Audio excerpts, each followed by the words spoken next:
Baiklah, cikgu teruskan berkaitan dengan teknik bagaimana murid boleh menganalisis petikan ataupun bahan yang diberikan dalam soalan. Okey, kita tengok satu persatu. Okey, untuk bahan yang pertama ni, okey, kamu tengok dia berikan ada 3 perenggan. Okey, sepatutnya sila baca setiap perenggan ini dengan teliti lah. Kerana setiap perenggan dia akan memberi sepatutnya maklumat ataupun fokus yang berbeza. Okey, kamu tengok ada perenggan 1, perenggan 2 dan perenggan ketiga. Baca dengan teliti. Okey, sama juga untuk bahan yang kedua, iaitu bahan grafik tadi. Kamu kena analisis bahan itu dengan teliti lah. Tengok tajuk, apa yang diberikan dalam petikan ataupun dalam bahan grafik. Okey, cikgu terangkan secara ringkas. Okey, yang pertama, baca soalan. Okey, yang kedua, kenal pasti komponen. Yang pertama ialah tema. Tema merujuk kepada persoalan pokok yang ada dalam bahan yang diberikan. Maksudnya tema 1 dan tema 2 dia mesti sama. Dia takkan lari. Contohnya macam soalan ini, dia bagi dengan kamu berkaitan dengan nyamuk Aedes dan juga demam denggi. Okey, itu ialah temanya. Okey, kemudian fokus yang pertama, kedua dan ketiga ada dalam kedua-dua bahan. Okey, sama seperti yang kamu tengok nanti, kita akan baca bersama-sama. Okey, dalam bahan yang cikgu berikan ini ada 3 fokus. Okey, maksudnya dia tidak akan kurang daripada 2 lah. Okey, seterusnya, untuk penulisan rumusan, sila tulis secara berstruktur lah. Okey, ada pendahuluan, ada isi dan juga kesimpulan. Gunakan penanda wacana yang sesuai. Okey, dan yang keempat, jangan lupa untuk mengira dan menulis patah perkataan yang telah kamu hasilkan. Okey, kita tengok satu persatu.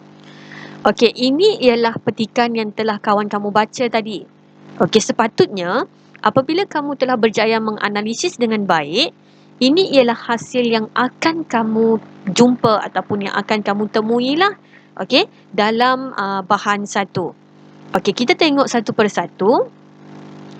Umum mengetahui bahawa persekitaran yang lembap boleh menyebabkan berlakunya pembiakan nyamuk Aedes di tempat air bertakung sehingga membawa penyakit seperti demam denggi, chikungunya dan Zika.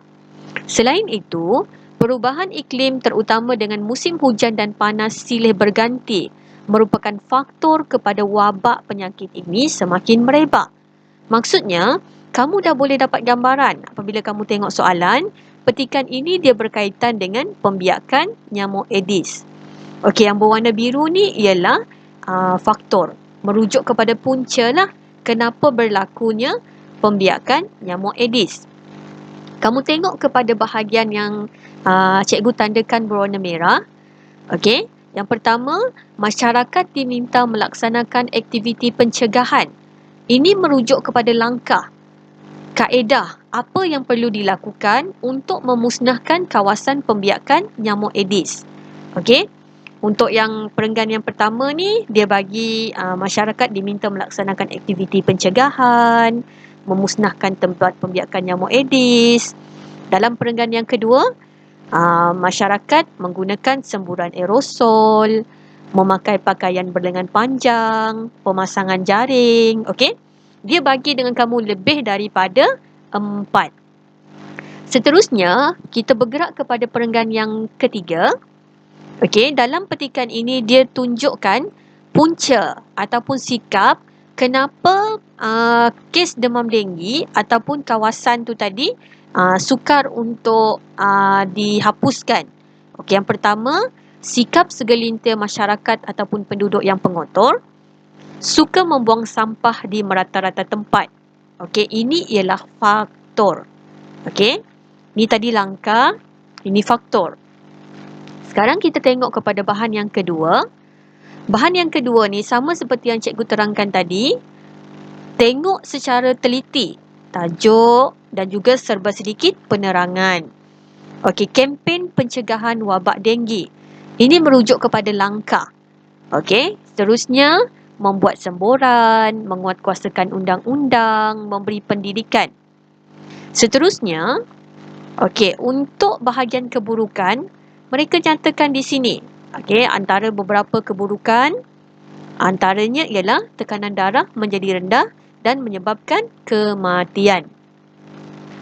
Selesai kamu baca kedua-dua bahan, maksudnya ikut sahaja langkah-langkah sama seperti yang cikgu terangkan tadi, iaitu kenal pasti tema, kemudian tentukan ketiga-tiga fokus, iaitu langkah, faktor dan juga keburukan, dan tulislah rumusan itu secara berstruktur.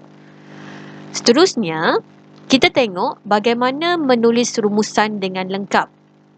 Sebelum itu, cikgu terangkan semula, untuk bahagian kebanyakan isi yang kamu jumpa ni, memang lebih dari 8. Lebih daripada 8, maksudnya, pastikan kamu pilih yang terbaik yang merujuk kepada ketiga-tiga fokus. Maksudnya langkah kena ambil, keburukan kena ambil, faktor kena tulis juga. Maksudnya asalkan mencakupi ketiga-tiga fokus itu tadi. Seterusnya kita tengok macam mana penulisan untuk bahagian pendahuluan. Rumusan membincangkan langkah-langkah mengekang penularan demam denggi, faktor-faktor pembiakan nyamuk Aedes dan keburukan-keburukan wabak demam denggi. Ini untuk bahagian pendahuluan. Ditulis ketiga-tiga fokus, langkah, faktor dan keburukan. Seterusnya, untuk ke-8 isi tersurat tadi, pastikan kamu tulis mencakupi langkah, faktor dan keburukan. Maksudnya kamu masukkan dalam perenggan yang kedua. Gunakanlah penanda wacana yang bersesuaian lah. Dan yang ketiga, untuk bahagian kesimpulan, kamu nyatakan peranan siapa yang bertindak.